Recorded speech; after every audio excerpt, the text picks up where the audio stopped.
Welcome to the Deep Dive.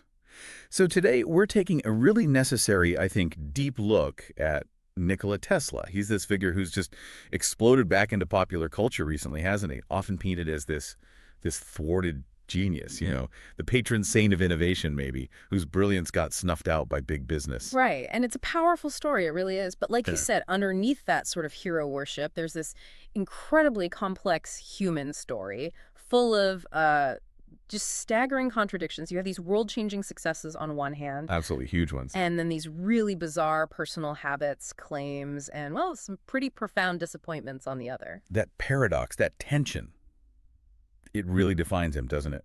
And it's probably why we're still so fascinated even, almost a century later. Exactly, and that tension, the genius inventor who literally built our modern electrical world versus the eccentric, sometimes maybe delusional figure who died broke.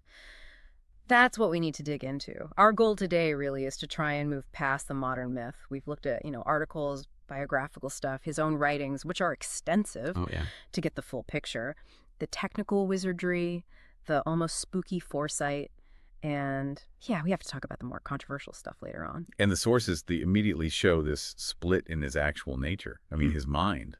It was just something else. Biographers always mention this ability he had designing incredibly complex machines, perfecting them, down to the tolerances of screws. All in his head. All in his head, running these mental simulations, almost like blueprints weren't even necessary. And what's really wild is that this wasn't something he developed later. It was there from childhood. Reports say he had an eidetic memory, could do complex math, logarithms, just instantly. In his head, there's this one story, maybe apocryphal, maybe not, where his teachers actually accused him of cheating in arithmetic. Because he was too fast. Yeah, the answers just came out. No working shown. He apparently could memorize entire books, like reference tables and things. But then you trace that incredible mind forward through his life. Yeah. And the end is just, it's heartbreaking, really. This is the guy who gave us the electrical grid, who foresaw radio, robotics, even the cell phone. Mm-hmm. And he spends his last years living on tiny pensions, dodging people he owes money to, and then dies alone and penniless in a New York hotel in 43. Such a stark contrast, an absolute visionary engineer. What a terrible businessman. Awful. And that really set him up for failure compared to rivals like, Edison or Westinghouse who built empires. Okay, so let's start where we have to start, really. His core legacy, the thing that literally shaped modern civilization, alternating current, AC. Yeah, and to really get how huge AC was, you have to picture the world back then, the late 1880s. Electricity meant direct current DC, and Thomas Edison was its biggest champion. He'd invested heavily in it. Massively. But DC had this fatal flaw. You couldn't efficiently transmit it over long distances. High voltage DC was dangerous, and there was no easy way to step the voltage down safely for people's homes. Right, so you needed power stations practically every few miles. Pretty much. To avoid massive energy loss, you needed these thick, expensive copper wires, and the stations had to be close by. It basically made electricity a luxury item, mostly just for dense city centers. It was just too inefficient, too expensive for widespread use. And Tesla comes along and just flips the whole thing on its head, changes the fundamental physics of how we move power. The story of his AC motor insight is legendary, right? Not in a lab, but out for a walk. Yeah, supposedly discussing poetry, of all things, in a park in Budapest. And bang, the idea for the rotating magnetic field hits him. Just like that. Just like that. And this becomes the key for the polyphase AC system and the AC induction motor. He patents these around 1887, 1888. The polyphase, that's the key, isn't it? Multiple currents. Exactly. Multiple currents, slightly out of phase with each other. This meant smoother power, more efficient generation. But the real game changer was the transformer. Tesla's AC system could use these simple coils, basically early transformers, to ramp the voltage way, way up, tens of thousands of volts. So you could send it miles with thin wires. Right. Minimal loss. And then, crucially, you could use another transformer at the other end to step it way down, make it safe for homes and factories. DC just couldn't do that economically. And this technical superiority leads to this huge industrial partnership. Yeah. George Westinghouse sees the potential. He jumps on it, licenses Tesla's AC patents in 1888, and that move immediately kicks off this really vicious battle, the War of Currents. Yeah, that sounds pretty dramatic. Oh, it's nasty. Edison was fighting tooth and nail to protect his DC empire. He launched this whole scare campaign. He'd go around doing public demonstrations, electrocuting animals, dogs, even apparently an elephant using AC, trying to make people terrified of it, Yeah. linking it to death. God, that's grim. It gets worse. The electric chair. I was part of it, too. No way. Yes. In 1890, Edison helped arrange for the first execution using an AC-powered electric chair. A convicted murderer named William Kemmler. The goal was partly to coin the term Westinghouse as a synonym for being electrocuted, a deliberate, calculated smear. That's incredibly dark. Did it work? Well, it certainly scared people, but ultimately no. The technical advantages of AC were just too overwhelming. The smear campaign failed to stop the technological shift. But the real tragedy for Tesla personally wasn't the PR battle, was it? It was the money. The deal he made later. That's the gut punch, really. Westinghouse had poured so much money into building AC infrastructure, fighting Edison It is financially stretched. to the breaking point. His backers, especially J.P. Morgan, were putting immense pressure on him. They basically told him he had to renegotiate his deal with Tesla. And Tesla's original deal was pretty generous. Hugely generous. He got a lump sum, yes, but also a royalty, $2.50 for every single horsepower of AC electricity sold. Wow. So, Westinghouse, facing potential ruin, goes to Tesla, basically hat in hand. And Tesla, well, in this incredible, maybe foolish, act of self-sacrifice, He caves. he agrees. He realizes if Westinghouse goes bankrupt, AC technology dies with him. So he tears up the royalty clause of the contract, accepts a single, final lump sum payment. Just wait. That royalty, $2.50 per horsepower. Given how AC took over the entire world. He would have been one of the richest men on the planet, easily richer than Morgan, richer than Edison. He signed away potentially billions in today's money. Essentially, yes. Signed away his share of the financial backbone of the 20th century, all to make sure the technology itself survived. It's Yeah. a tragic moment in business history. But technologically, the sacrifice worked. AC wins. It did. And the payoff, technologically speaking, was huge. The peak moment was probably the 1893 World's Columbian Exposition in Chicago. Tesla and Westinghouse won the contract to light the whole fair. And it wasn't just a few lights, it was a spectacle. The white sit. Exactly. Hundreds of thousands of incandescent bulbs, all powered by AC, blazing away. Compared to the dim gaslights or patchy DC grids of previous fairs, it was like stepping into the future. It showed the world what AC could do. And then the ultimate symbol of AC power, Niagara Falls. Yes. That sealed the deal. They partnered again, installed these massive AC generators at Niagara, taking the raw power of the falls And sending it miles away. to Buffalo, New York. Over 20 miles. Using AC transmission lines, it was the first truly large-scale modern power station. It cemented AC as the global standard. And fundamentally, that standard hasn't changed much since. Okay, so that's the bedrock, AC power. Yeah. But then there's Tesla the prophet, the guy who seemed to see decades, even a century into the future. Some of his ideas sound like they're straight out of, well, today. His work on remote control is a perfect example of that foresight, especially regarding automation and robotics.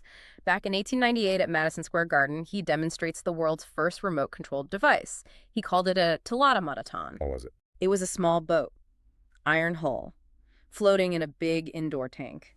And he controlled it completely using radio waves, no wires. Made it turn, stop, flashlights. And the audience reaction. Apparently, total astonishment. People thought it was telepathy, magic, some kind of trick. They couldn't grasp that a machine could be controlled invisibly from a distance. What was his goal with it? Just a demonstration? No, he had a practical application in mind. He hoped the U.S. Navy would buy it as a guided torpedo. A remote-controlled weapon. Exactly. Steer it towards an enemy ship without risking sailors' lives. But the military, they showed very little interest. They just didn't get it. But the idea itself went further than just a remote boat, didn't it? He had bigger concepts in mind. Oh, much bigger. He talked about these telautomatons initially having borrowed minds, basically just following the human operator's commands. But then he quickly started thinking about automatons with their own minds. Machines that could learn, reason, respond to their environment independently. That sounds like AI. Machine learning. It's undeniably the conceptual blueprint. Over 120 years ago, he's thinking about autonomous systems, not just remote control, but genuine machine intelligence. It's staggering, really. And his predictions about communication technology are just as mind-blowing. The cell phone, for instance. Right. In 1901, this is when he's trying to get J.P. Morgan to fund his huge Wardenclyffe project. Wardenclyffe, yeah. He pitches it as more than just wireless power. He describes this world telegraphy system. And he says it will allow instant transmission of stock quotes, news, even private messages, not just to some central office, but directly to individual handheld devices. Handheld. In 1901. Handheld. He envisioned a world where, a businessman in New York could use a small, portable device to communicate instantly with someone anywhere on the globe. It's basically describing a smartphone. And it didn't stop there. Mm-hmm. He predicted live streaming video. Yeah, later on, in a 1926 interview, he talked about applying radio principles to transmit visual images. He predicted people would eventually carry a small instrument, pocket size, that would let them see distant events happening in real time. That's literally live streaming. Decades before TV was even common, let alone streaming on your phone. The foresight is just uncanny sometimes. Okay, besides communication, he was also exploring invisible energies. His work with X-rays is another one of those almost first stories, isn't it? Where he was right there, but maybe didn't fully grasp it or get the credit initially. Exactly. Starting around 1894, he's experimenting with high-frequency currents in these high-voltage vacuum tubes. He called the output radiant energy. This is before Wilhelm Röntgen's famous announcement of X-rays in Germany. Which was late 1895. December 1895, yeah. But Tesla was already producing images. He called them shadowgraphs. He'd place objects like his hand or tools on photographic plates and expose them to this energy. In 1896, he produced an image of a foot inside a shoe. That's widely thought to be the first X-ray image taken in America. He was right on the cutting edge. But he didn't quite understand the danger involved, did he? No, and that's the really chilling part. He and his assistants noticed effects: skin burns, hair falling out, soreness. From the radiation. We know that now. But Tesla didn't think it was the rays themselves penetrating the skin. He incorrectly theorized the damage was caused by ozone and nitrous acid being generated near the skin by the high electrical fields. So he misdiagnosed the cause. Completely. He even reported feeling a soothing effect or warmth during exposure, which is terrifying when you think about the cumulative radiation dose he must have been getting. He was basically cooking himself without realizing the true mechanism. Right, let's move on to radio. This is maybe the biggest area where Tesla's foundational work was sort of overlooked or credited elsewhere during his lifetime. It's a complex and controversial history, for sure, but the facts are: Tesla filed his basic patents for radio technology, including tuning circuits, in 1897. They were granted in 1900, and he actually demonstrated wireless transmission over short distances 2 years before Marconi's famous 1901 transatlantic signal, the letter S. So Tesla was demonstrably first with the core concepts. With the crucial concept of resonant tuning, yes. Marconi's initial system was much cruder, less efficient. But Marconi was a better showman, had better backing. Better businessman again. Definitely. He got the Nobel Prize for radio, and initially the U.S. Patent Office upheld Marconi's patents, often seeing them as improvements or different implementations. Tesla fought for years in court to establish his priority. And the final decision only came after he died. That's the sad irony, isn't it? The legal fight dragged on for decades. But in 1943, just months after Tesla died in January, the U.S. Supreme Court issued a landmark ruling. It effectively overturned 4 of Marconi's key patents.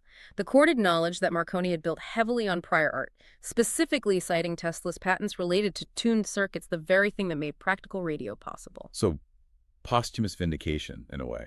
In a legal sense, yes. Though the ruling was complex, tied up partly in WWI patent disputes the government had with Marconi's company, but it did, belatedly, recognize the fundamental importance of Tesla's contribution to radio. Okay, so this brings us to the point where Tesla's ambition shifts from things that were achieved, like AC and radio fundamentals, to something grander, and ultimately, maybe impossible: the world system. Yeah, this became his driving obsession in the later part of his peak creative period, the world system vision. He saw AC and radio as just stepping stones. His ultimate goal was wireless transmission of power, globally. Not just signals, but actual energy. Actual usable energy, transmitted through the earth and the atmosphere without wires. He envisioned it being shared globally, maybe even freely available. He saw it as the key to tapping renewable energy, like solar power, and ending what he called the senseless waste of burning fossil fuels like coal. To test these incredibly radical ideas, he needed a lab on a whole different scale, which led him to Colorado Springs. Right. In 1899, he sets up this experimental station way out in Colorado. High altitude, thin air, frequent thunderstorms, perfect for his high voltage, high frequency experiments. He built these enormous custom coils, generated voltages the world had never seen. The descriptions are incredible artificial lightning bolts shooting over 100 feet from his tower. It must have been an absolutely terrifying spectacle. He was pushing the limits, literally. Pushing them so hard he sometimes broke them. The experiments drew insane amounts of power from the local grid. There's a famous story where he cranked everything up to max one night. And caused a blackout. A massive regional blackout plunged the entire city of Colorado Springs into darkness. The power company was not amused. And the claims he made, based on those Colorado experiments, this is where the visionary and the mad scientist labels really start to stick. Absolutely. He claimed he'd achieved two revolutionary things there, vital for his world system dream. First, transmitting power through a single wire with no return path, which, goes against standard electrical engineering principles. Oh. Second, and much more significant, he claimed he'd sent electrical energy through the Earth itself. No wires at all. Using a receiver coil tuned to the exact resonant frequency of his transmitter miles away. He saw the whole planet as a conductor. As a giant resonant circuit, an immense reservoir of electricity, he called it. He believed he'd found the planet's natural frequency, and he could basically ring it like a bell to send power anywhere. This idea, global resonance, became the absolute core of his next big project. Which was Wardenclyffe, the ultimate dream project that ended up as his million-dollar folly. Wardenclyffe really is the story of his ambition meeting financial reality and losing badly. Based on his Colorado claims, he managed to convince J.P. Morgan, the ultimate financier, to invest $150,000 in 1901, which was a huge sum then. But Morgan thought he was funding. Right. What? Radio. Primarily transatlantic wireless telegraphy, a competitor to Marconi's cables. Morgan saw a business in sending messages. He did not sign up to fund free global wireless power. So Tesla was maybe a bit misleading about the ultimate goal. Let's say he emphasized the communication aspect to get the funding. The facility itself, built out on Long Island, was incredible. A huge lab designed by the famous architect Stanford White, and dominated by this enormous 187-foot wooden tower with a copper dome. Beneath it, a complex grounding system extending deep into the earth. It was designed for massive power transmission. But it cost a fortune to build and run, and then Marconi comes along. Right. The timing was terrible for Tesla. Just as he's pouring Morgan's money into building this giant tower, in December 1901, Marconi sends his simple S signal across the Atlantic. Cheaply, effectively. When Morgan realized Tesla wasn't just planning to send messages, but to broadcast power globally, potentially making energy impossible to meter and sell, he pulled the plug. Instantly. Just cut off the funding. Completely. Morgan was a banker, not a philanthropist interested in free energy. He wanted investments with returns. And without Morgan's backing. Tesla was finished. He couldn't secure other investors. He sank deeper into debt, had to lay off his staff around 1906. The site just sat there decaying. And the tower itself. The ultimate insult, really. By 1915, the property was foreclosed. Then, during World War I in 1917, the government ordered the tower demolished. They claimed it could be used by enemy spies as a landmark. Wow. It was dismantled and sold for scrap metal to help pay off some of Tesla's debts. The failure was total. It pretty much crushed him financially and professionally. So, Wardenclyffe fails spectacularly. His grand dream of long-distance wireless power seems impossible. Where does the science stand today? Is it still just a dream? Well, it's interesting. We are seeing modern tech that uses Tesla's core principle, resonant coupling, but on a much, much smaller scale. You have companies like Wetricity, which came out of MIT research, and Intel experimented with it too.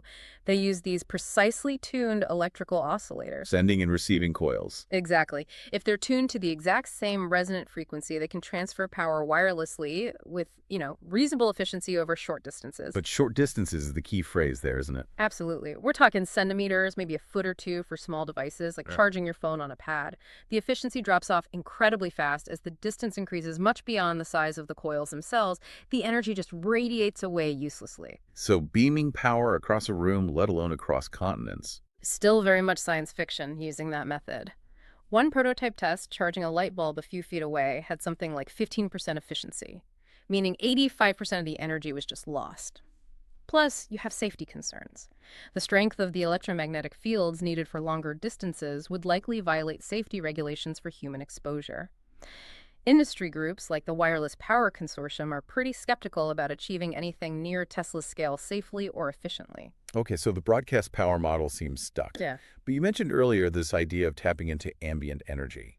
Are there other ways to achieve something like Tesla's atmospheric energy dream, just differently? This is where things get really interesting, often through accidental discoveries, like hydroelectricity. Generating electricity from From the thin air? moisture in the air, yeah.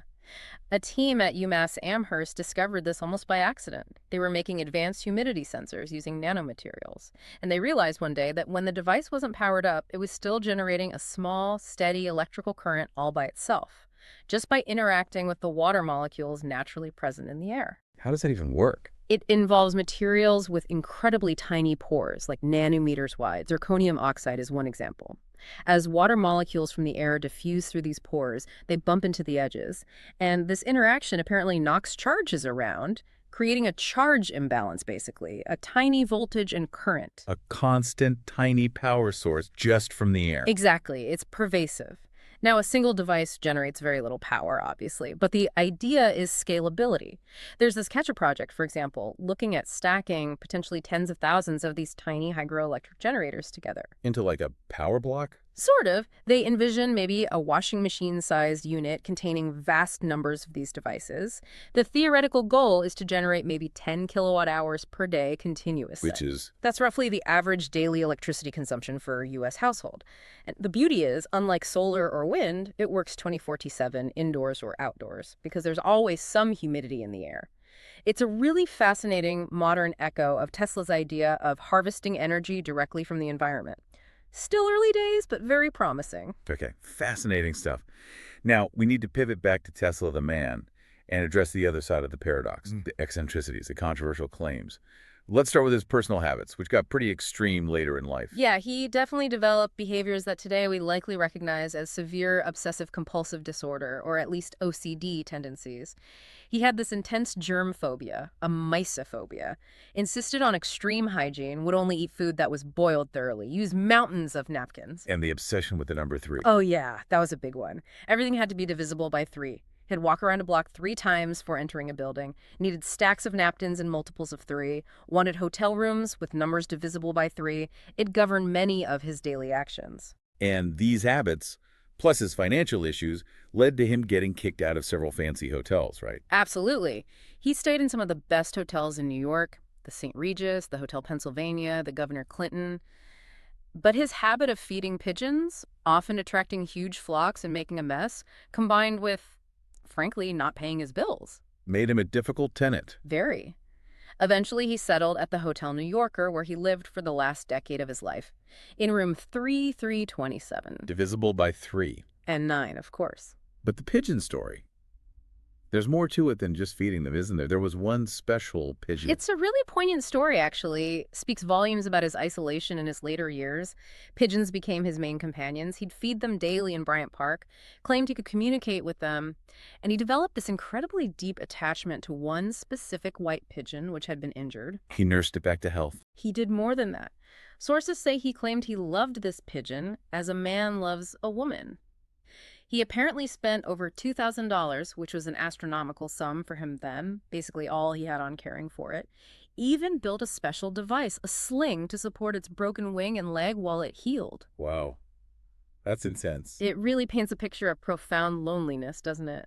Yeah. Pouring all this affection and care into this one bird. Okay, moving from personal habits to his more sensational, unverified scientific claims, let's go back to Colorado Springs, 1899, the supposed signals from space. Right.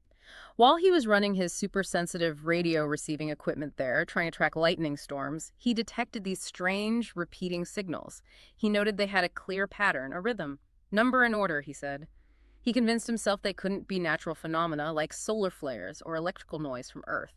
So he concluded, aliens. Pretty much. He announced he believed he was receiving intelligence signals, the greeting of one planet to another. He speculated Mars or Venus. And how was that received at the time? Mostly with ridicule. It cemented his growing reputation for being brilliant, but also, prone to fantastical ideas, a bit eccentric. But looking back now, it's more complex. Some modern experts wonder if his incredibly sensitive gear might have actually been the first to pick up something real but unknown then, like cosmic radio waves from deep space. Or maybe signals from Earth. That's the other theory. Maybe he was picking up faint harmonic transmissions from Marconi's early experiments in Europe, which were perhaps more powerful or widespread than people realized at the time. We'll probably never know for sure what he heard. Then much later, in the 1930s, with the world heading towards another war, he starts talking about a superweapon, the death ray. He called it teleforce, and this is crucial. His stated motivation was actually pacifist. It sounds paradoxical, but he genuinely seemed to believe that if every country had this ultimate defensive weapon, war would become impossible. A weapon to end all war. That was the idea. He claimed teleforce could create an impenetrable energy shield capable of destroying, say, 10,000 enemy airplanes instantly from 250 miles away. Did anyone take him seriously? Did he try to sell the idea? Oh, he tried. He approached the U.S. War Department, the U.K. government, even the Soviet Union.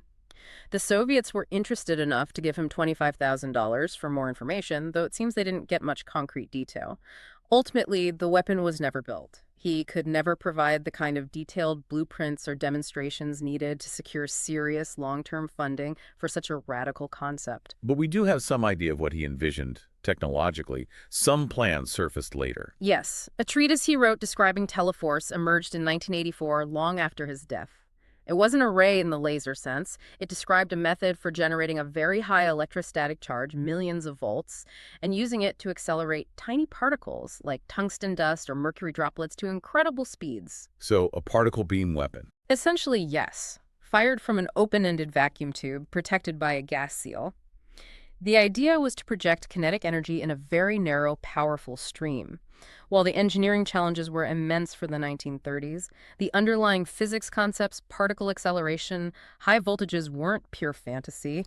It was an extremely advanced concept for projecting force, not just energy. Okay, finally, we have to address perhaps the most difficult part of his legacy, especially viewed through a modern lens, his social views, particularly on eugenics. Yeah, this is a really uncomfortable aspect, and it definitely complicates the simple hero narrative. In the 1930s, Tesla wrote some pretty explicit things expressing support for eugenics. He argued that human compassion, our pity, was interfering with what he called the ruthless workings of nature. He felt society was allowing the unfit to survive and reproduce, and this was weakening the human race over time. Pretty chilling stuff.